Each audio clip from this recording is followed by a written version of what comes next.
So we're right now, what I've been really fascinated with lately, and actually harkens back to something that became really important to me over a few decades ago, was this idea that right now we're in an interplay that's happening that we can't really see. There's energy happening between us right now as I'm speaking, and you're hearing my words even, and what's something that's coming into you. And there's also energy that's happening within you. There's these hidden influences that are influencing what we think, how we feel, and what we do. And so I call these sparks, like sparks of energy. It's this energy that's here. And these sparks have been with us since the dawn of time. Whether whether we think of the Big Bang as the first thing that came, or whether we come from a religious background and we think of, when it all began, there was light, so it all started from this spark of energy that's there. And typically we can't see this energy, but it really influences us on a moment-to-moment basis, day-to-day, week-to-week, and it becomes really ultimately who we are and how we see the world and our relationships. So we're going to kind of play a little game here. I thought this was really fascinating. So I had no idea of these 7 different amazing uses of dawn. So you might want to kind of consider this for a second. So with dawn, I didn't know if you knew this, but you can use it as a laundry pre-treater for oily stains, right? Windex is also apparently, if you see My Big Fat Greek Wedding, right? But so we'll talk about dawn here. You can use it for unclogging toilets. You can use it, if you put a few drops of dawn in a gallon of water, you can use it to clean windows. Say goodbye to all those expensive window cleaners. You can just kind of do this, right? You can make it into an ice pack. You just hurt your legs, there's a little swelling on your arms, something like that. An ice pack at home, just pour some Dawn in a little Ziploc bag, put it in the freezer, and you could actually use it as an ice pack. You can prevent glasses from fogging. I remember I actually kind of had this slide back in the day when it was kind of COVID times too. So I remember speaking to people during that, and I'm like, that's really handy for people with glasses when you're wearing the masks, right? So you can use it to unfog your glasses. You can use it as an insect repellent. You can use it to keep poison ivy from spreading. Technu is kind of expensive, but Dawn not quite as expensive. So, you can use it from that. And you can use it for many more things. So, here's the question. If I get rid of these for a second, wherever the thing is that I'm supposed to be pointing this to, what do you remember about what you can use Dawn for? Do you remember anything about what you can use Dawn for? Yeah, well, go ahead. Cleaning dogs? Dog? Oh, okay, yeah. Yeah, you could use it for that, yep. Defogging glasses, you and I, right there, yep. Anybody else? But Owen used it for tooling when the door... That was my number 8 and other things, yeah. Go ahead. Unclogging toilets. Ice pack, yeah. Poison ivy. See how we're stronger together? We got all of them like that. Okay, so all these different things. Now, just from a show of hands, how many of you just learned one thing that you actually might think in the future you might consider using that for? Wow. Okay, so we just kind of did something where I just kind of conveyed an idea, right? You couldn't see the idea. It just kind of came to you. It kind of lived in your mind, right? We kind of discussed it between each other, which kind of bounced certain ideas and energy kind of going around, and now it could possibly lead to an action. There's an example of a hidden influence, kind of in a funny, playful way, but this kind of stuff is happening every single day. So let's kind of, just in case we got all those, right? Okay, let's see if we can get through. We got it. Now, when it comes to more what we're talking about here, a lot of us here are influenced, whether it's in business or in our personal lives, in the field of emotional health and well-being type of programs we're teaching. Mindfulness is like a pillar in these types of things. We want to learn how to be more relaxed. We want to have more concentration, more awareness. We want to build self-compassion. We want to learn how to trust ourselves more. We want that emotional health, because something that we're learning that many people may know here is there's a big field that's been generating over time called the field of longevity and health span. Like, how can we add more years, not just years to our life, but also life to our years? And there's certain things that we're finding that actually influence the body physiologically that can actually enhance our ability to live well longer. These are just kind of some examples of that.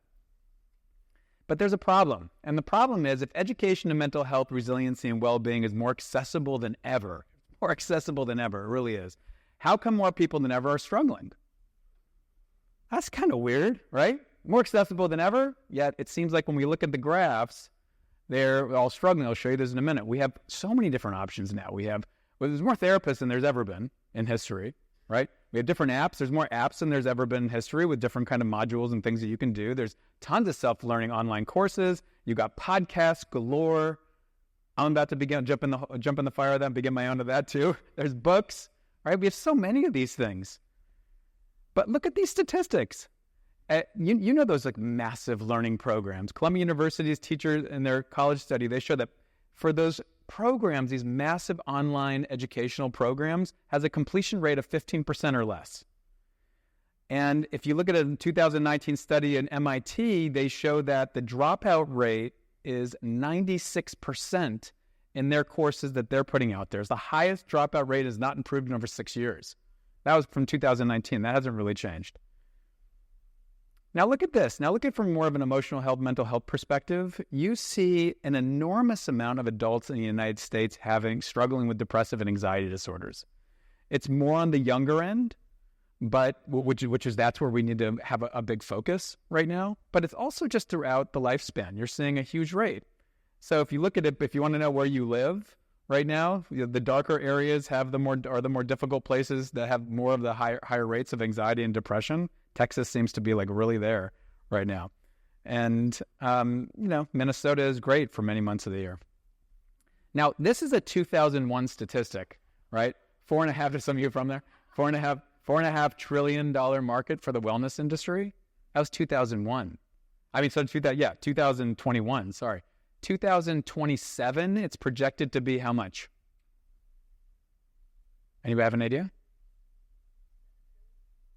Getting there. Close. Yep. Around $8 trillion.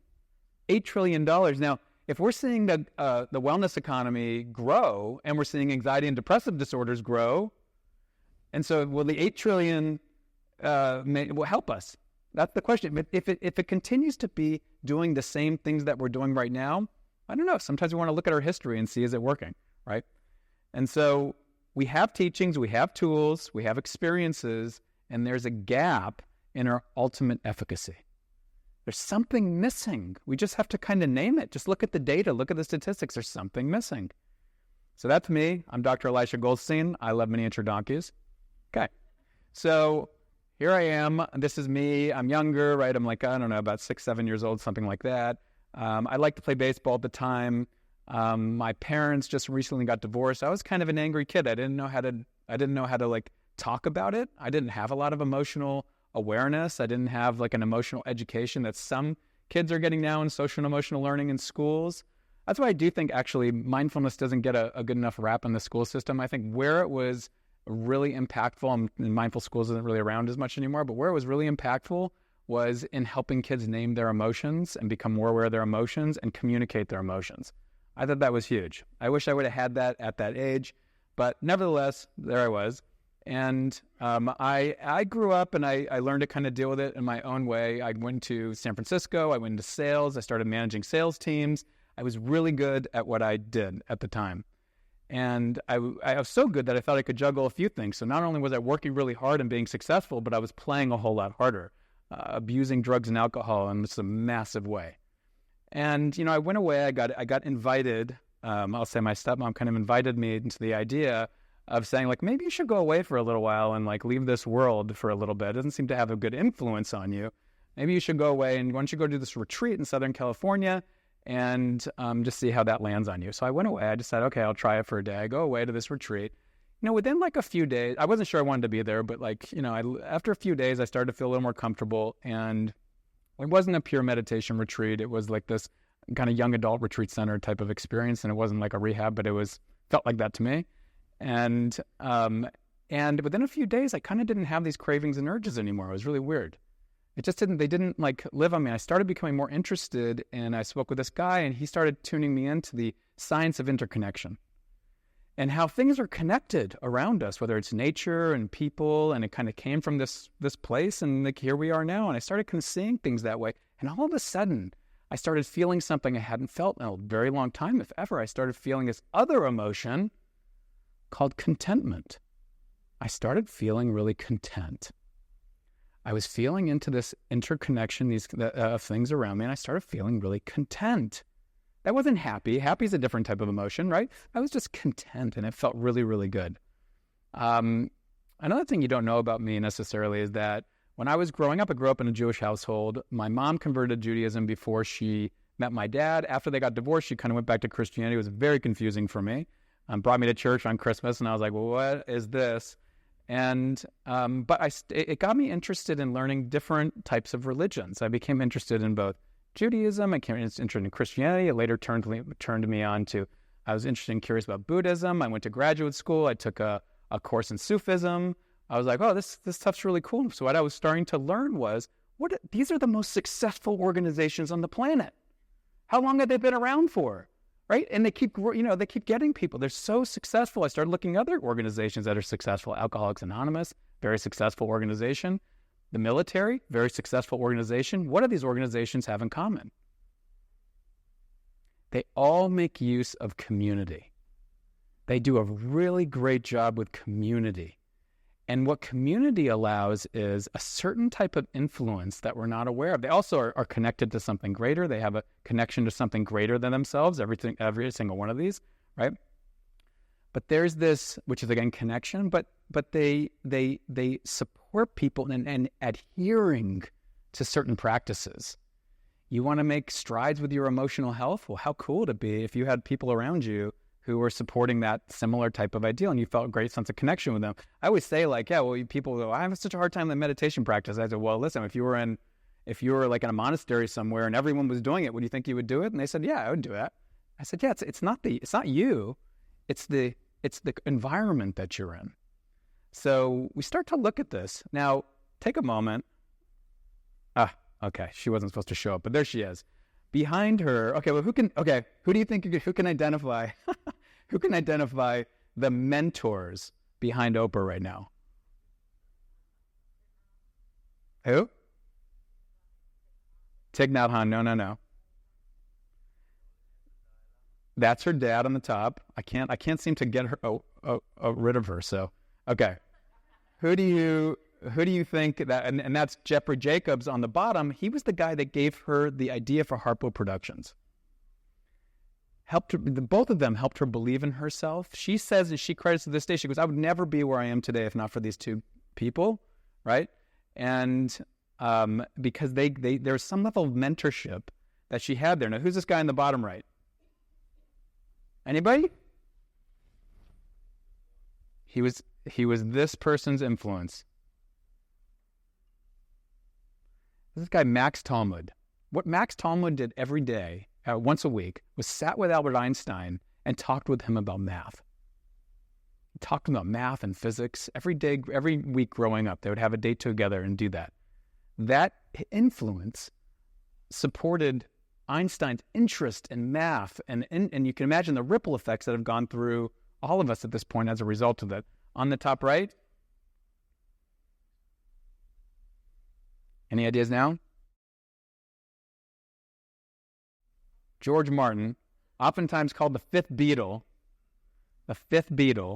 and Paul McCartney says, I wouldn't be anywhere, or I wouldn't have written the music I did today if not for this guy. So there's something about mentorship. So it's about community, people that are a little further along with us, give us these influences that help us move in particular directions. So today, we're talking about our greatest problem. We want to better understand the 3 reasons we often fail and why our brain is wired against change. We want to get our ideas and motivation sparked by understanding the science of social influence and organize our lives and organizations in a way to accelerate change in about 15 minutes. Okay. So, being at our best is actually quite simple. The best things are things that are simple. Right? The best people we like to listen to are people that can boil things down into simple. And actually change is quite simple. If you want to move towards something, better at something, intentional practice and repetition with that thing. We build muscles with intentional practice and repetition. Our brain has something called procedural memory. It memorizes procedures so that they become implicit.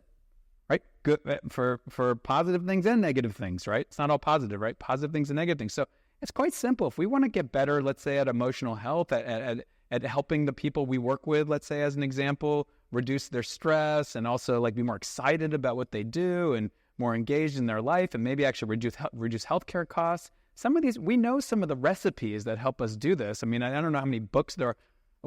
I guess Diana showed us today. There's over 60,000 books in mindfulness, right?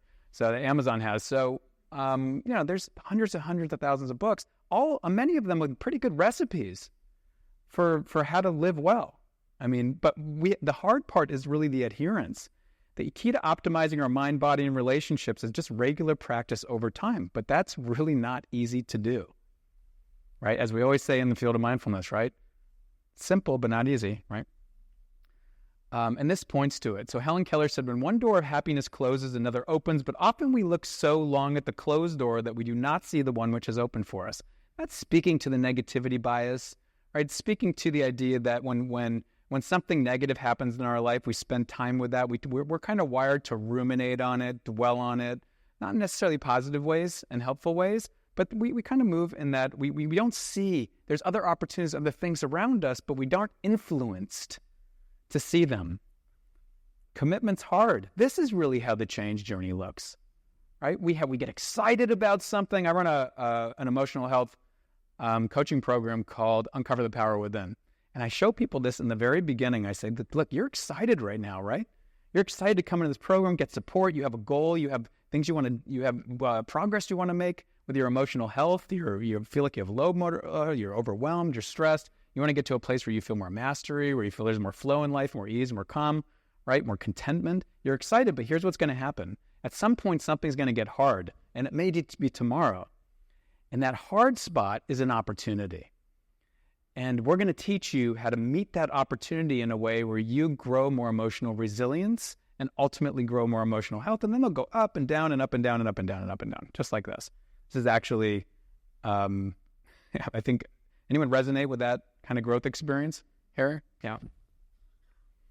Half of Americans with prescriptions are non-adherent.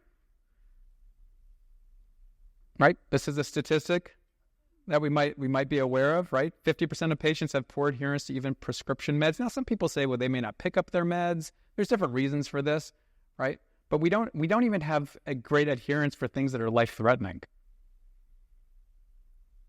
Here's my thoughts on what the 5 major obstacles are. One, what we need to do and what we want to do is not usually top of mind. We're overwhelmed typically in our lives with a massive barrage of information, and we don't really have top of mind what's the most important thing, right? Where commitment is hard.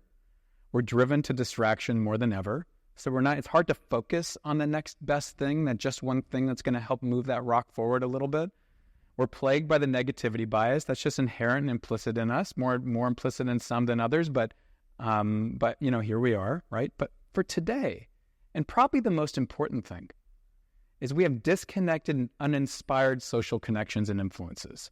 We're all over the web, or everyone's online, and we're not actually spending time like we're doing in here or in daily life face to face, and we're not with the people that are reminding us, giving us the energy, giving us the influence, the motivation, and ideas to move us in the direction of the things we want to do. Some of you might remember that song by Malvina Reynolds that was popularized, not popular, it's already popular, but brought back in the show Weeds. Remember that show? Anyway, was that show, The Weeds? Yeah. Little boxes on the hilltop, little boxes made of ticky-tack, little boxes on the hilltop, and they all look just the same, right? So we're separated from our neighbors now. It's not like we have contact with our neighbors that much either. So we're kind of living in this is the cost of modernity at the moment. Community is so powerful because the people we surround ourselves with give us invisible influence of ideas and energy that impact our brain's implicit decision-making. It's not even conscious. It's implicit in the attitudes and behaviors we want to continue. So let's speak about the power of connection. Many are familiar with this quote by Albert Einstein: a human being is part of the whole, called by us universe, a part limited in time and space. He experiences himself, his thoughts and feelings, as something separated from the rest, a kind of optical delusion of consciousness. So here is a scientist, like what we consider one of our greatest scientists, talking about the optical delusion of separateness that we have, that we're really far more interconnected than we know, that there's this, as we said, this interplay of energy that's happening within us and between us at all times that's moving us toward or neutral or away from where we want to, the progress that we want to do in life, the things we want to do in life. So what we know and some of the science shows is that high social connection, when we have a great sense of perceived social connection, we also have what I call a high emotional health quotient. We tend to feel good. And when there's a sense of, the evolutionary perspective of that is when there's a sense of belonging, we feel safe and protected, so we're pretty content, right? When we feel like there's a lack, when there's envy, we feel separated from somebody, or there's a sense of disconnection. And when there's a disconnection with me and my wife, I tend to feel some dis-ease.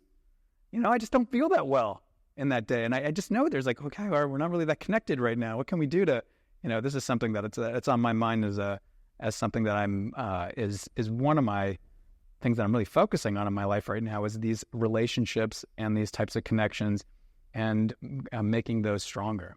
These are all things that we experience: more resiliency, a higher mental state, improved well-being. Look at the factor analysis around this from a meta-analytic review.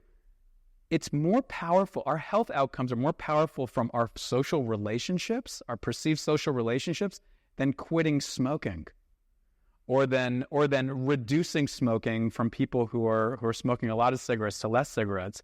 Right? It's one of the most powerful factors in our lives, and we hear this from people. Right? You hear these longitudinal studies on relationships, but it's really nice to see the science behind it too. But we know that inherently, just in our own lives.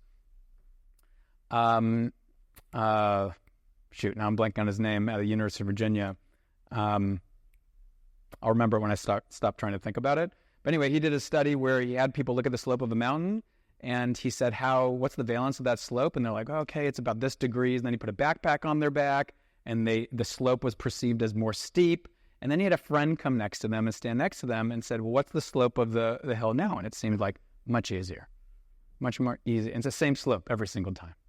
Something about that sense of social support and connection makes life seem a little easier. We can make progress in the things that seem hard when we have that level of that hidden influence, that level of connection and support. How easy is it to go against the grain of your culture or your group? Pretty hard, right? There's a certain energy, a certain flow. You can't see it, but to go against the grain feels pretty challenging.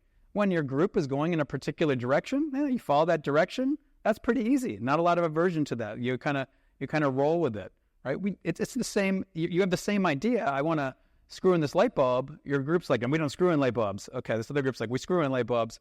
You're going to have a harder time screwing the light bulb with the group that's against it. It's the same thing. You're still screwing in a light bulb. I don't know why I came up with that idea, but that's what can be. Certain people give a certain energy. You might recognize some of these people, right? You get different energy from each of these people. You walk into Pema Chodron's room, you feel like calm, grounded. You feel like there's a stillness in the air, right? Maybe some smiles, some joy. You walk into Tony Robbins, you're like feeling amped all of a sudden, right? You get different energy from different people. You can't see the energy, but it's happening. We get it. Well, I was just in the laughter yoga. It was hysterical. Our energy in there was off the roof. I would definitely recommend that for anyone who hasn't been doing that in their life. Here's this. I wonder if I can, is there a fast forward button on this? Okay, here's what happens in this. I'm going to tell you. I'm not going to have you watch this whole thing. But what happens is these guys are dancing at a festival, right? There's just two of them dancing. What happens is throughout the course of this is 5 people start joining them. 10 people start joining them. 100 people start joining them. There's a contagion that happens between our behaviors, how we feel, and what we do, right? I don't know if I fast forward this, if it goes to the next slide or not. You have the thing, can you slide it towards the end? Yeah, can you slide the cursor towards the end? I just want everyone to see that. Yeah, slide it all the way to the end. Keep going. You got this. I think everyone's got the idea. Okay, Nicholas Christakis, he's from Yale. You'll hear from Mark Brackett tomorrow, right? And he's also from Yale. And he said he said we discovered that if your friend's friend's friend, you might have seen this New York Times article that talked about obesity being contagious up to 3 degrees, and they talked about happiness and loneliness. And we discovered that if your friend's friend gained weight, you gained weight. We discovered that if your friend's friend stopped smoking, you stopped smoking. And we discovered that if your friend's friend became happy, you became happier, right? 5 minutes, good. Cues and triggers, when you see people at social proof, when you see people outside of a restaurant, a lot of people, you're like, I'm going to go to that restaurant, right? It might be mirror neurons, who knows, measuring the intentions and motivations of another person. You know, there's a lot of different views about mirror neurons, not so hard and fast, but maybe it's that. Maybe there's something in the brain that we can see someone's behaviors and we follow that, or we see someone's emotions. And I know as a psychologist, I can feel people's emotions sometimes. And I can sense, and I go, wow, is there any part of you that's feeling sad right now? Because I'm feeling kind of sad. And they're like, and then so tears begin to flow. So you can feel people's feelings, right? We can feel that as well. We know heart math puts on things. It says, like, let's put 3 people around a table. The other person, you don't do anything. You 3 people, you do our particular heart math meditation. And they show this co-regulation that happens with their heart rate variability. The 4th person's not doing anything. What's that? It's invisible. Ideas and stories, we love those. We get stories that transmitted to us all the time. It changes the way we think, how we feel. We can't see them, but it's a hidden influence. In the field of business and advertising, word of mouth generates more than twice the sales of advertising. Word of mouth, it's about relationships. Relationships are that powerful in our lives. Jim Rohn, motivational speaker, you're the average of the 5 people you spend the most time with. So step 1, I'm just going to bring you through a few things. I'll be doing another workshop later on.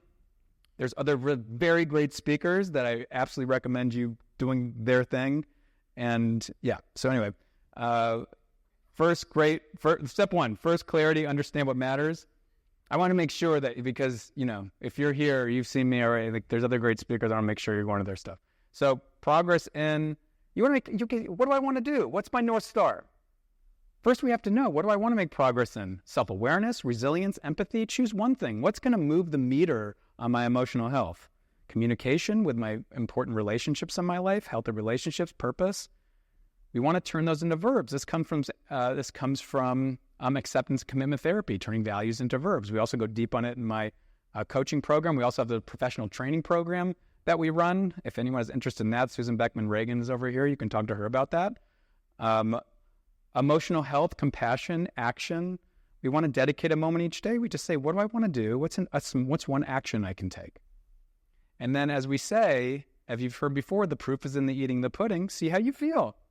See what it takes. But that's not the only. Then we want to fire them. Oh, just like I remember this happened to Diana. It goes off because, curate inspired environments, social and virtual, right? This is actually fun. I'm going to have you watch this. Oh, you can't hear it. Okay, so this is what Ross does from Friends. He says, hey, I like these 2 girls, but I'm going to give this one that I don't like a second chance. They're like, why? Because she lives close. But there's this one that I love. Oh, wait. Really smart and a lot of fun. But this other girl, well, she lives right uptown. No, she's just as pretty. I guess she's smart. She's not fun. She's no fun. Why do you want to date her at all? Well, I want to give her another chance. She lives so close. So there's a reality. There's a lot of science behind the proximity effect. A lot of us have our relationships that we have are because of the people that we are around physically the most. That doesn't mean those are the people that are going to inspire you to the next thing you want to do, right?